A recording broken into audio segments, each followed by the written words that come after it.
नमस्कार जी, मैं मंजू। आज अक्टूबर की 30 तारीख है और मैं अपने बहन भाइयों को आज एक बड़ी ही अच्छी वेजिटेबल ग्रो करना सिखाऊंगी। वैसे मैंने उस पर पहले भी वीडियो बनाए हुए हैं। तो मेरे किसी भाई बहन का कमेंट था कि इस बारी आपने सिर्फ फूल ही फूल लगाने हैं, क्या आपने वेजिटेबल ग्रो नहीं करनी है। तो उनके कमेंट को ध्यान में रख के मैंने सोचा चलो आज मैं आपको पालक पे वीडियो जो बना के दिखाती हूँ। तो पालक को ग्रो करने से पहले उसके बारे में मैं आपको थोड़ी जानकारी भी दे दूं। तो ये आप पालक देख रहे हैं, ये मैंने 6 अक्टूबर को ग्रो की थी। तो मेरे कोई चीज़ सीड खा गई थी, तो जो जो बीच में सीड बच गया तो ये पत्ते उनके ये इतने बड़े बड़े प्लांट हो गए हैं और फिर ये बाकी पोट खाली था।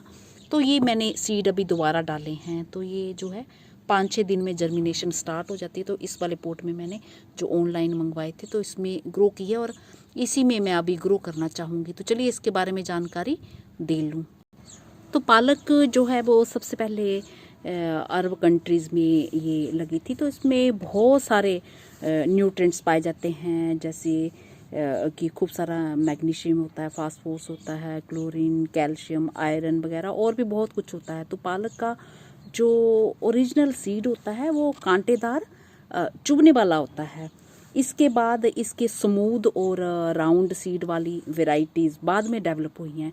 तो इनकी वेराइटीज़ जो 2 मेन कैटेगरी में डिवाइड की जा सकती हैं। एक स्मूथ लीफ वाली, जैसे कि अर्ली स्मूथ लीफ। तो इस वैरायटी के जो सीड होते हैं वो स्मूथ और राउंड शेप का होता है और इसकी लीव्स जो होती हैं वो छोटी होती हैं।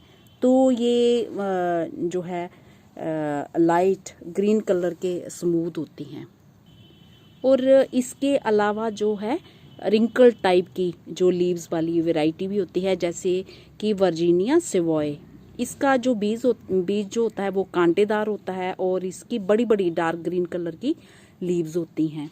तो इसको मिट्टी कैसे चाहिए, किस तरह की मिट्टी, तो इसको हल्की एसिडिक मिट्टी पसंद है। वैसे तो ये हर तरह की मिट्टी में उग जाता है, पर इसे क्ले लोम सबसे ज़्यादा पसंद है। धूप इसे किस तरह से देनी है, ये एक ठंडे सीजन में लगने वाली क्रॉप है, इससे धूप पसंद है, बट बहुत ज़्यादा तेज़ धूप में ना रखें, नहीं तो इसकी जो लीफ का टेस्ट है वो ख़राब हो सकता है। तो बोलने का मतलब है अगर आपने पोट में लगाई है तो इसे 3-4 घंटे की धूप मिल जाए तो वो काफ़ी है।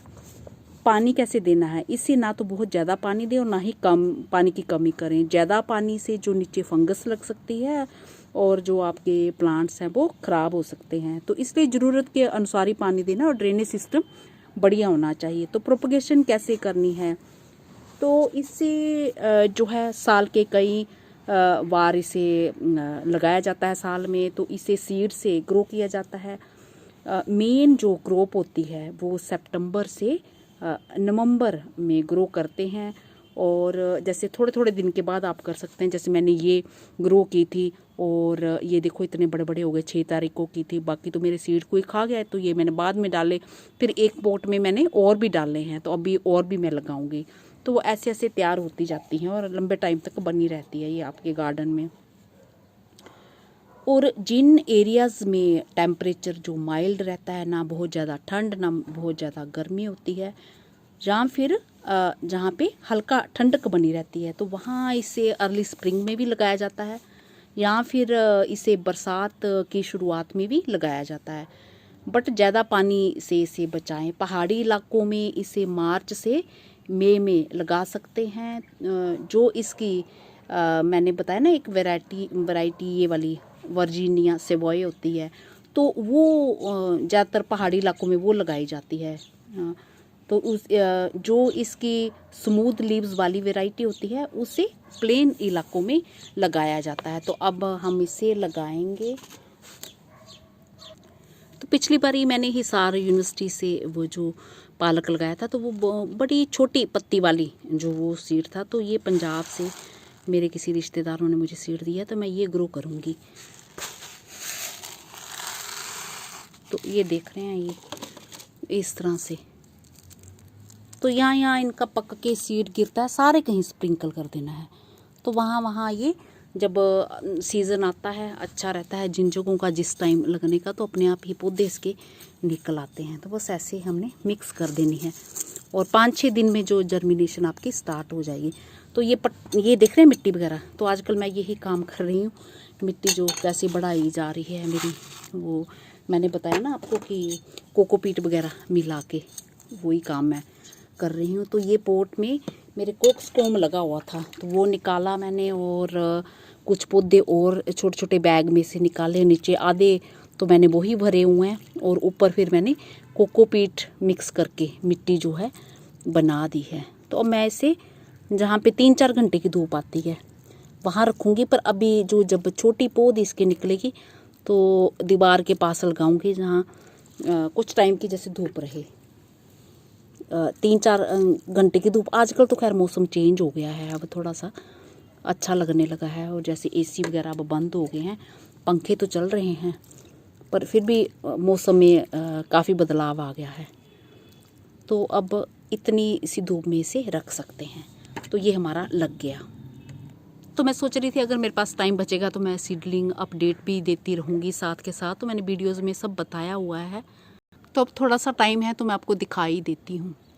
ये 2 दिन पहले जो मैंने आपको कॉर्नफ्लावर ग्रो करना सिखाए थे, बैचलर्स बटन, तो ये देखिए इनके कितने अच्छे से जर्मिनेशन ये आज सुबह स्टार्ट हो गया। ये देखिए, देख रहे हैं आप ये, तो ये टैग देख लीजिए, 27 को मैंने ग्रो किया था और 30 की सुबह ये ऐसे निकल रहे हैं। तो 2-3 दिन में ही इसकी जो जर्मिनेशन ये स्टार्ट हो गई है। और ये कैलिफोर्निया पॉपी की भी स्टार्ट हो गई है, बारीक बारीक ये दिख रहे हैं, ये निकल रहे हैं। कैमरे में शायद ना आ रहे हों ठीक से। तो किसी मेरे भाई बहन ने कहा था कैलेंडुला दिखाना, तो ये है, इधर गमला रखा है तो चिड़ियाँ खाई भी जा रही हैं। तो चलो जितने भी पौधे बचेंगे उतने तो मैं लगा ही लूँगी, और इतने तो मैं वैसे भी ग्रो नहीं करती, लगाती भी नहीं हूँ। ये देखिए जितने बचे हैं, ये कुछ निकल भी रहे हैं और कुछ ये हैं, ये इतने बड़े बड़े हो गए हैं। और वेनिडियम के भी ना वो मैंने दिखाई दिए, वो तो कल दिखाए हैं मैंने आपको। और हाँ, पेंजी के भी आज हल्के हल्के अभी निकलना स्टार्ट हुए हैं। बाकी मैंने स्कारलेट फ्लैक्स अलसी के जो लगाए थे, तो वो मैंने पिछले साल का सीड जो ग्रो किया था, तो वो मेरे अभी तक निकले नहीं हैं। तो आज मैंने फिर जो अभी कुछ महीनों पहले सीड चुने थे, तो वो मैंने अभी ग्रो किए हैं। तो अब देखती हूँ आगे क्या रिज़ल्ट रहते हैं। इसी तरह से फ्लोक्स मैंने पालमपुर यूनिवर्सिटी वाले पुराने सीड लगाए थे, तो वो अभी तक ग्रो नहीं हुए। तो आज फिर मैंने जो कुछ महीनों पहले अपने चुने हुए गार्डन के, तो वो डाले हैं। तो इस तरह से कई बार ये जो सीड्स हैं ये लगाने पड़ जाते हैं। और मेरे ये नेस्टेशियम कितने बड़े बड़े हो गए हैं। और ये जो मैंने पोट में आपको ग्रो करना सिखाए थे, तो ये इतने बड़े बड़े प्लांट ये भी ऐसे उग रहे हैं। तो मेरा ख्याल है जिनकी वेजिटेबल पर फरमाइश थी तो वो आज खुश होंगे, और वो आप पालक लगा दीजिए। अभी तो बड़े लंबे टाइम तक आप थोड़ा थोड़ा ग्रो कर सकते हैं। चलिए अब मैं जाती हूँ नीचे, आप अपना काम करिए और मैं भी अपना काम अब करती हूँ।